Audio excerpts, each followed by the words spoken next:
자, 사도행전 13장 13절부터 52절까지는 비시디아 안디옥 선교에 관한 내용입니다.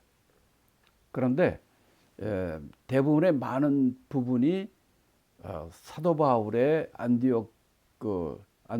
비시디아 안디옥에서의 설교가 많이 있기 때문에 52절까지 긴 구절인데, 요거를 이제 전 부분과 그다음에 설교 부분과 또 그 후 부분, 이렇게 세 부분으로 나눠서 말씀을 전할까 합니다.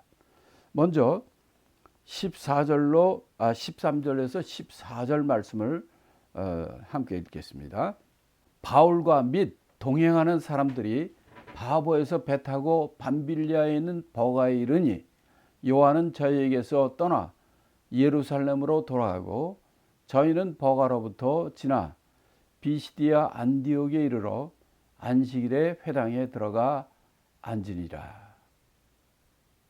자, 13절의 첫 부분이 뭐냐면, 우리가 12절까지는 이 구브로 섬, 바보에서 일어난 총독과 박수무당을 소경되는 그 사건, 그걸 봤잖아요. 그 다음에 어디로 가느냐? 비시디아 안디옥 선교에 관한 얘기입니다. 그런데 13절에 보면 이렇게 얘기합니다. 바울과 및 동행하는 사람들이 바보에서 배 타고 밤벨리아에 있는 버가에 이르렀다, 이렇게 되어 있어요. 그 전까지는 어떻게 나왔습니까? 바나바와 사울이 예루살렘에서 돌아오느니라. 바울과 바나바와 사울을 세우느니라. 바나바와 사울이 떠나니라. 항상 바나바와 사울이었어요. 그런데 아까 9절에서 바울이라는 사울이 이렇게 등장한 다음부터는 바나바와 사울이 아니라 바울이 먼저 나옵니다. 바울과 및 동행하는 사람이라고 나와요. 그 뒤에도 보면 바울과 바나바, 항상 바울과 바나바예요. 이후로는 항상 제일 먼저 사람 이름이 나오는 그 사람이 지도자입니다. 그러니까 그 전까지는 바나바와 사울이었어요. 바나바가 더 리더예요. 그런데 여기 13절부터는 아니에요. 바울과 및 동행하는 사람, 또는 바울과 바나바, 이렇게 쭉 나옵니다. 자, 여기서 이 변화가 일어난 거예요. 자, 왜 이런 변화가 일어났는가? 많은 사람들은 바로 11절, 바로 구브로 섬에서 박수무당 그를 소경된 이적이 일어나지 않았습니까?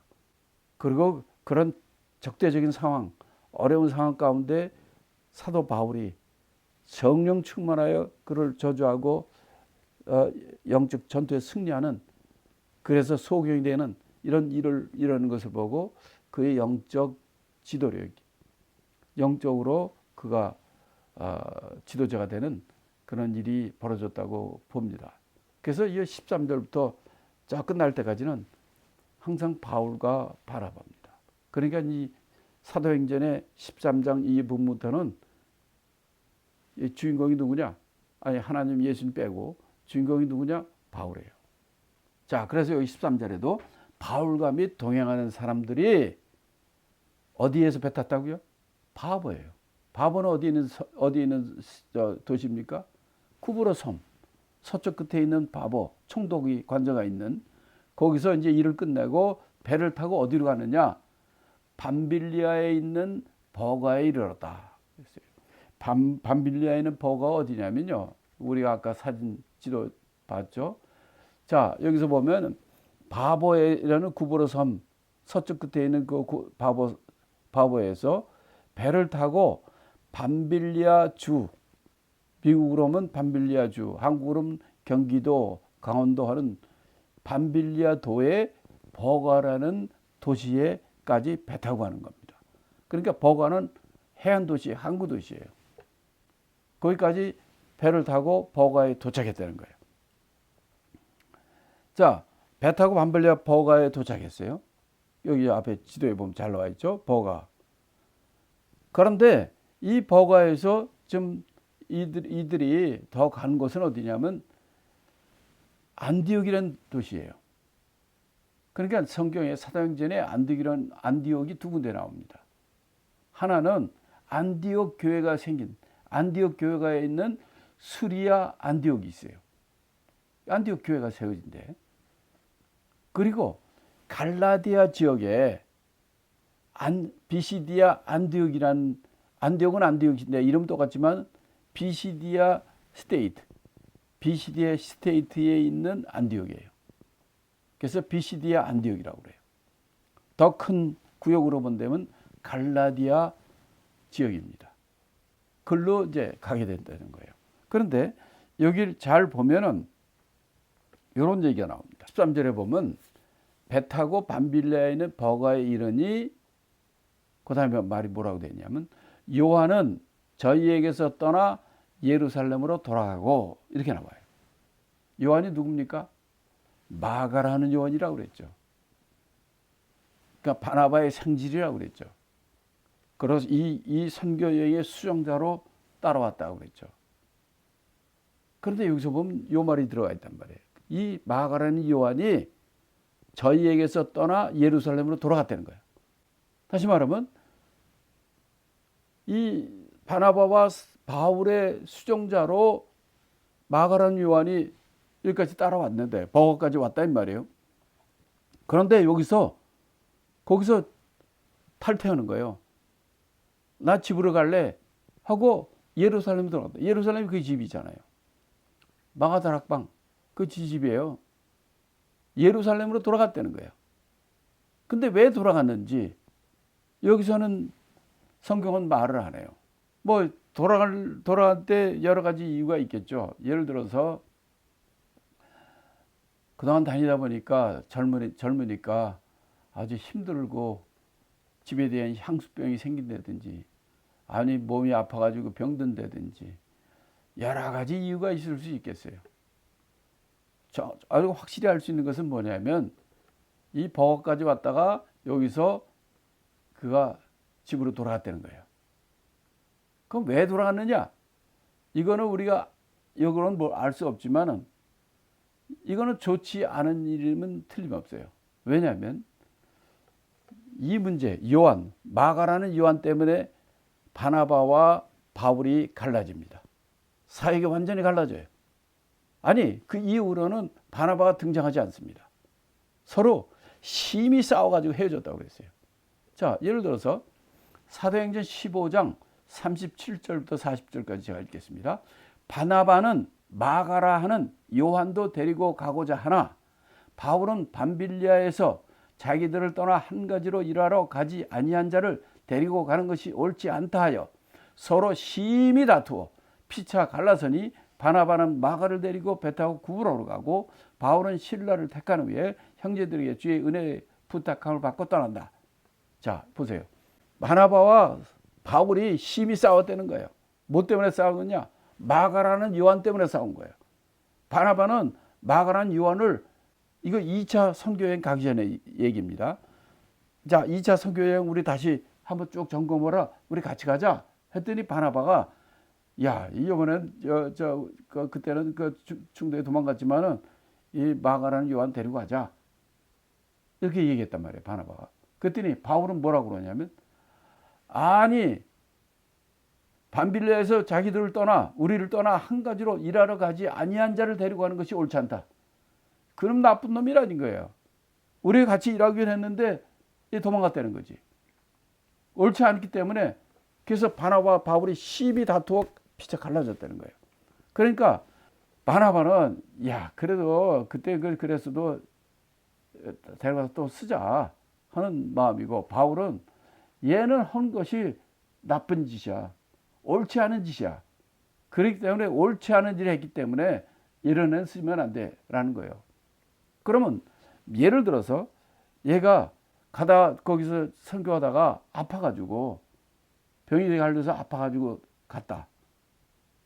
그럴 때 그런 거 가지고 싸우겠어요? 아니죠. 그럴 수 있는 거죠. 예를 들어서 병 들어서 그렇다. 어디 다리가 부러져서 그렇다. 아니면 향수병에 병이 걸려서 그렇다. 이런 것들은 그랬다고 그것 때문에 그러면 안 된다. 옳지 않다 이렇게 얘기는 안 합니다. 옳지 않다는 것은 이건 합리성이 없는 거예요. 명분이 없는 거예요. 그러니까 이제 요한일이 떠나간 것은 우리가 어떤지를 이렇게 얘기할 수 있느냐면, 자 보세요. 지금 바나바와 요한은 바나바의 생질입니다. 그가 이 수종자로 떠나가게 된 것은 자기가 믿는 삼촌이 캡틴이에요. 대장이란 말이에요. 바나바 사울이잖아요. 그래서 같이 갔는데 바나바 이 구브로 섬에 바보 지역에서 누가 떴습니까? 바울이라는 사울이 명하니까 그 박수무당이 장님 소경이 되지 않습니까? 그러면서 거기서부터는 성경에서 뭐라고 그래요? 바울이라는 사울이라고 바울과 및 동행하는 사람들이 떠나갔다. 보가로 떠나갔다. 이렇게 나오지 않습니까? 그러니까 지도자가 바뀌었다는 거죠. 근데 요한의 입장에서는 어떻습니까? 자기 삼촌이 대장이라 그걸 쫓아갔는데 아니 바울이 대장이 된 거예요. 무슨 이유인지 정확히 나오지는 않지만 옳지 않은 일로 바울과 바나바가 갈라질 정도로 이런 거 보면 요한이 예루살렘 돌아간 것이 옳지 않은 행동이라 했다는 거죠. 제가 보기에는 아마 자기 삼촌 따라왔는데 삼촌이 뭐다 바울이 더 대장이 되고 그러니까 야, 이 고생문이 허한하겠다 생각해서 하나님 앞에 서원하고 갔던 것이 않고 돌아가니까 이렇게 됐다고 생각합니다. 자, 두 번째는 이 버가에서의 행동입니다. 자, 구브로 섬에서 사역을 마치고 배 타고 버가라는 데 도착했다 그랬어요. 여기서 요한은 떠나가고, 근데 버가에서 어떤 일을 했는지 나오지 않습니다. 버가에 도착한 다음에 14절에 보니까 저희는 버가로부터 지나 비시디아 안디옥에 이르러 이렇게 됩니다. 그러니까 버가에서의 사역은 여기 우리 언급하지 않고 있어요. 버가에서는 요한이 자기 수종 들고 그들이 이제 선교사들이 하는데 옆에서 수종 드는 젊은 사람들이 없으면 얼마나 힘들겠습니까? 근데 걔가 없어졌어요. 또 이 버가라는 데는 항구 도시입니다. 휴양지가 있고 세상적으로 좀 잘 지낼 수 있는 곳이 버가죠. 그런데 버가로부터 지나 비시디아 안디옥까지 가는 길은, 비시디아 안디옥은 버가라는 건 휴양도시고 항구도시예요. 근데 비시디아 안디옥은 어떤 것이냐? 거기까지 가려면은 산맥을 넘어야 됩니다. 그리고 거기 비시디아 안디옥에는 1200m 높이의 고원지대예요. 옛날에 거기까지 걸어가려면 어떻게 가겠습니까? 그런데 버가에서 이런 걸 보면 버가에서의 선교 환경이 좋지 않다고 느껴진 것 같아요. 그래서 그들은 버가에서 그냥 지나가지고 비시디아 안디옥까지 갔다고 여기는 얘기합니다. 자, 그럼 비시디아 안디옥 가서는 어떻게 했느냐? 안식일에 회당에 들어가 앉았다 이렇게 얘기하고 있습니다. 바울 선교 전략의 첫 번째는 어느 곳에 가든지 회당에 들어갑니다. 왜? 그가 율법학자여 랍비이기 때문에 회당에 가서 말씀을 전할 특권이 있어요. 그래서 아까 구브로 섬에서도 여러 회당에 다니면서 말씀을 전할 수가 있었죠. 버가로 왜 지났을까? 아마 그것도 원인 가운데 하나일 수 있어요. 회당이 없으면은 그 근거지가 없죠. 그래서 거기는 그냥 넘어갈 수도 있고 아니면 여러 가지 환경과 그 영적 상태가 만만치 않아서 그럴 수도 있고요. 근데 그들이 가야 될 비시디아 안디옥이라는 것은 그 이 산맥을 넘어가지고 이 고원지대에 있는 안디옥까지 가야 돼요. 쉽지 않은 길입니다. 한 200km가 넘는 먼 길이에요. 산맥을 지나가야 되거든. 하여튼 거기 가가지고 그가 간 곳은 회당에 들어간 겁니다. 여기 회당이 있다는 걸 보면은 여기도 유대인들이 있는 거예요. 그래서 회당에 가서 앉았다 그랬어요.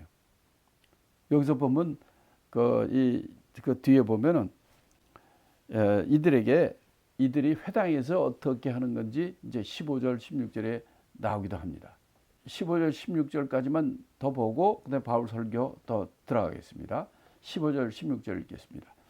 15절 율법과 선지자의 글을 읽은 후에 회당장들이 사람을 보내어 물어가로되 형제들아 만일 백성을 권할 말이 있거든 말하라 하니 바울이 일어나 손짓하며 말하되 이스라엘 사람들과 및 하나님을 경외하는 사람들아 들으라. 자, 여기 보면 맨 처음에 가서는 회당에 들어가서 그들이 앉았다 그랬어요. 그냥 들어가서 내가 말씀을 전하겠다 이런 말을 한 게 아니라 들어가 앉았다 그랬어요. 그러면서 회당에서의 어떤 일이 벌어지는지 15절에 얘기해 줍니다. 그 회당에서는 어떤 일을 하느냐? 먼저 율법과 선지자의 글을 읽은 후에, 그러니까 회당 가면은 그들이 꼭 율법서를 읽고 모세오경이죠. 그 다음에 선지자의 글을 읽습니다. 하나씩 택해가지고 그걸 읽는 일을 먼저 한다는 거예요. 그 다음에 그 이제 회당장들이 하든지 랍비가 하든지 하는 거죠. 그 다음에 이제 거기는 이제 회당장들이 이 말씀을 우리가 말씀 읽은 후에 여러분들 가운데 백성에게 권할 말이 있는 분은 말하라 하고 여기서는 이렇게 권한다는 거예요. 이럴 때 바울이 일어나서 얘기했다는 거죠. 그러니까 바울은 어디든지 회당에서 이렇게 말씀을 전하는 그런 특권이 있었기 때문에 여기서도 이제 바울이 일어나서 이제 자기 소개를 하면서 얘기했겠죠. 그런데 일어나 손짓하며 말했다. 저도 이제 손짓하는 걸 잘하는 사람이에요. 아니 잘하는 것보다 이게 몸에 뱄어요. 그냥 저는 말이 느려서 말하는 거 가지고는 다 못 따라가요. 그러니까 손짓이 나오는 거예요. 그래서 저는 손짓도 하는 걸 안 하면 정말 답답해서 말을 못 하는데 이 바울이 말하면서 하는 행동 이런 걸 보여주는 건데 바울이 일어나 손짓하면서 말했다는 거예요. 사람들한테. 그러니까 아마 그들에게 보일 때 역동적으로 보였을 거예요. 마음을 담아가지고 열정을 보여주고 호소하는 이런 뜻으로 바울이 말씀을 잘 나중에 보면 바울의 말씀을 듣고 사람 거기가 난리가 났습니다. 온 성사람들이 다 모일 정도로 그 다음 안식일 때 말씀 전할 때는 이런 역사가 일어난 것이 이제 비시디아 안디옥입니다. 여기서 이제 바울이 이렇게 여기서도 회당에 들어가서 바로 기회를 얻어가지고 그들에게 바울이 설교하는 것이 이제 17절부터 실제적인 내용이 쭉 나옵니다. 근데 16절에 보면 바울이 일어나 손짓하면서 얘기하는데 바울이 지혜가 있으면서 그 내면을 잘 아는 것 같아요. 자, 여기 16절에 보면 이렇게 얘기합니다. 이스라엘 사람들과 및 하나님을 경외하는 사람들아 들으라. 그러니까 여기 보면 바울이 얘기를 할 때 두 종류의 사람을 얘기합니다. 하나는 이스라엘 사람들, 또 하나는 하나님을 경외하는 사람들. 왜 이렇게 얘기했을까? 유대인의 회당에는요, 저 이방 땅 같은데 대부분의 뭐 어디든지 거기 보면은 유대인으로서 유대인들이 회당에 주로 모이죠. 그러면서 이방 땅에서도 이방인들 중에서도 하나님을 이스라엘 유대인의 하나님을 믿고 경외하는 사람들이 있어요. 그 사람들도 옵니다. 그러니까 왜냐하면 이 바울은 이렇게 말씀을 전하면 항상 찬성 세력과 반대 세력이 갈라지거든요. 그래서 여기는 이스라엘 유대인뿐만 아니라 이방인으로서 하나님을 경외하는 사람들이 있다는 걸 아는 거예요. 그래서 이 바울이 뒤에 나중에 결과를 봐도 주로 항상 유대인은 바로 바울을 핍박하고 이방 사람들이 하나님을 경외하는 사람들은 이 사도 바울을 추종하고 사도 바울이 믿는 예수님을 믿고 따르는 그런 많은 제자가 양성이 됩니다.